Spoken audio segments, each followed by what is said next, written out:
मुंबईतल्या नागपाड्यातून ISI या पाकिस्तानी गुप्तचर यंत्रणेच्या एजंटला अटक करण्यात आली आहे। महाराष्ट्र आणि उत्तर प्रदेश ATSने ही कारवाई केली आहे। अल्ताफ कुरेशी असे या एजंटचं नाव आहे। त्याच्याकडून 70 लाख रुपये देखील जप्त करण्यात आले। काही दिवसांपूर्वी अल्ताफ अली नावाच्या व्यक्तीला उत्तर प्रदेश ATSने अटक केली होती। या व्यक्तीने भारतातील काही महत्त्वपूर्ण सैन्य ठिकाणांची रेकी केल्याचा आरोप आहे आणि त्याच व्यक्तीला अल्ताफ कुरेशी हा पैसे देणार असल्याची माहिती ATSला मिळाली होती। त्यावर अल्ताफची ATS कडून चौकशी सुरू आहे। बीडच्या शिरूर तालुक्यातील निमगावात अॅट्रॉसिटी कायद्याअंतर्गत 4 जणांना आजन्म कारावासाची शिक्षा सुनावण्यात आली आहे। जिल्हा परिषद पंचायत समिती निवडणुकीत राष्ट्रवादीला मत का दिलं नाही याचा जाब विचारत निमगावातील अशोक कातकडे यांना मारहाण करण्यात आली होती।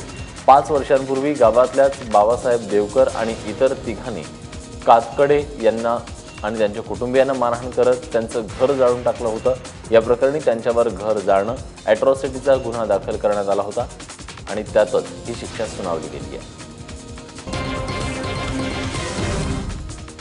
नागपुरातल्या कुंजीलाल पेठ परिसरात 30 वर्षीय तरुणाची हत्या करण्यात आली आहे। पंकज पाटील असं हत्या करण्यात आलेल्या तरुणाचं नाव आहे। रिक्षा चालवणाऱ्या पंकजचे 2 वर्षांपूर्वी एका मुलीशी प्रेमसंबंध होते, मात्र तिचं लग्न झाल्यापासून त्यांचा संपर्क तुटला आणि त्याच मुलीच्या घरी तिच्या मुलाच्या बारशाचा कार्यक्रम सुरू असताना पंकज तिच्या घरापासून काही अंतरावर उभा होता।